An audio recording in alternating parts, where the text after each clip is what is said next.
జై గురుదేవదత్త.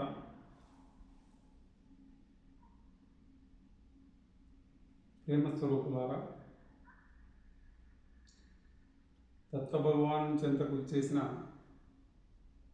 సమస్త దత్తభక్తాదులారా, సుదూర ప్రాంతాల నుంచి ఎంతోమంది దత్తభగవాన్ చెంతకు వస్తున్నారు, వెళుతున్నారు. వారి కష్టాలని సంపూర్ణంగా దత్తభగవానుడు దూరం చేయాలని చెప్పి, వారికి ఆయురారోగ్యాలు అష్టైశ్వర్యాలు దత్తభగవానుడు ప్రసాదించాలని చెప్పి మనస్ఫూర్తిగా కోరుకుంటున్నాను. దత్తభగవాన్ ఆశీస్సులు మీపైన ఎల్లవేళలా ఉంటాయి. దత్తభగవాన్ని ఎవరైతే నమ్మకంతో విశ్వసించి ప్రేమతో ఆయన్ని నిత్యము ఎవరైతే కొలుస్తారో వారికి తప్పకుండా ఆయన అనుగ్రహ ప్రభావం చేత వారి దారిద్ర్యములన్నీ పూర్తిగా దూరం అయిపోతాయి అన్నమాట. చాలామంది దత్తభక్తాదులు నాకు ఒక క్వశ్చన్ అడుగుతున్నారు, ఒక ప్రశ్న వేస్తున్నారు. ఏమని అంటే, స్వామి, మేము భగవంతుని నమ్ముతున్నాము, భగవంతుని ప్రేమిస్తున్నాము, భగవంతుని నిత్యము ఆరాధన చేసుకుంటున్నాము, కానీ మా కష్టాలని దత్తభగవానుడు దూరం చేయడం లేదు. మా కష్టాలు అదే విధంగా ఉన్నాయి, పరిష్కారం కావడం లేదు, ఎందుకు అని చెప్పి అడుగుతున్నాను.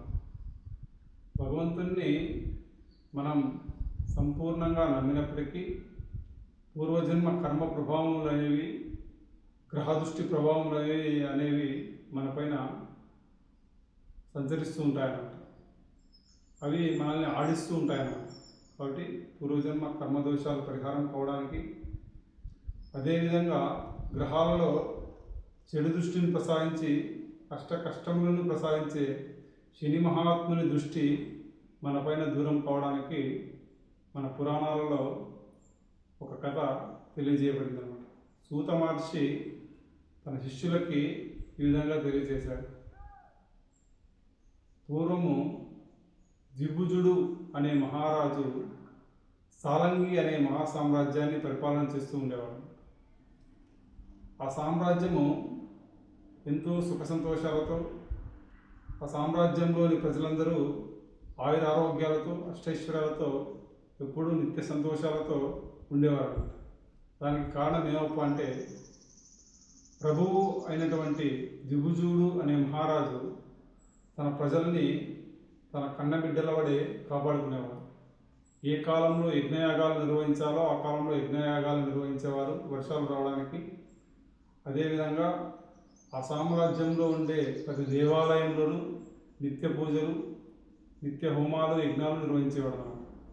దాని ప్రభావం చేత ఆ సామ్రాజ్యం ఎప్పుడూ కూడా సుభిక్షంగా, సంతోషంగా, ఆయురారోగ్యాలతో అష్టైశ్వర్యాలతో సామ్రాజ్యంలోని ప్రజలందరూ ఉండేవారు అన్నమాట. కానీ ఒకానొక సమయంలో ఆ సామ్రాజ్యంలో జాతర మహోత్సవం నిర్వహించేవారు ప్రతి సంవత్సరం.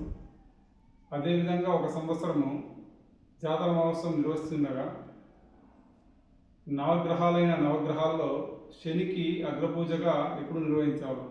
కానీ ఆ రాజు ఎవరో చెప్పిన మాటలు విని శని దృష్టి పడడం వలన మన రాజ్యానికి కష్టాలు ప్రాప్తిస్తాయి, అందువలన శనికి మనం అగ్రపూజ పెట్టడం మంచిది కాదు అని చెప్పి శనికి అగ్రపూజ లేకుండా నవగ్రహాల్లో ఒక భాగస్థుడైన శని మహాత్ముని పూజించడం వదిలేశారంట.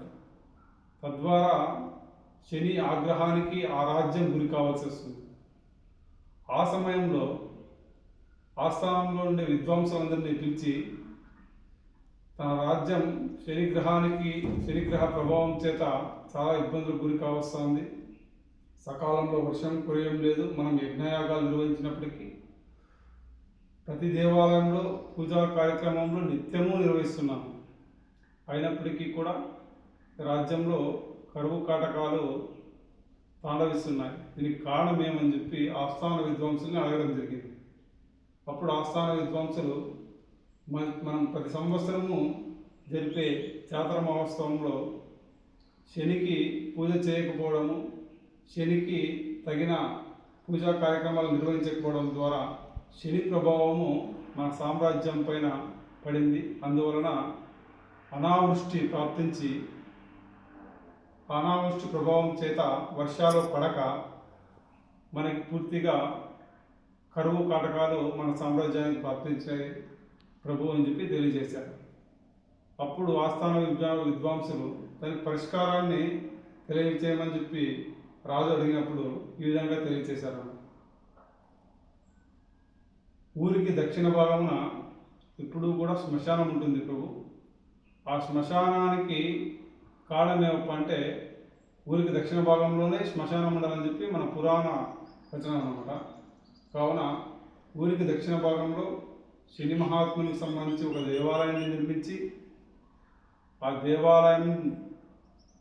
దేవాలయానికి సామ్రాజ్యంలో ఉండే ప్రతి ఒక్కరూ పోయి ఆ శని మహాత్ముని దర్శించి రాబోయే సమయంలో అంటే వారి గృహానికి వచ్చే సమయంలో త్రిశక్తి స్వరూపుడు, త్రిగుణాతీతుడు, బ్రహ్మ విష్ణు మహేశ్వర స్వరూపుడైన ఆ దత్త భగవాన్ని చెంతకు పోయి అక్కడ తృప్తిగా సంతోషంతో సర్వదోషాలు పరిహారమయ్యాయి అని చెప్పి సంపూర్ణంగా నమ్మి విశ్వసించి తీర్థప్రసాదములు స్వీకరించి సంతృప్తిగా వారి గృహానికి చేరుకోవాలన్నమాట.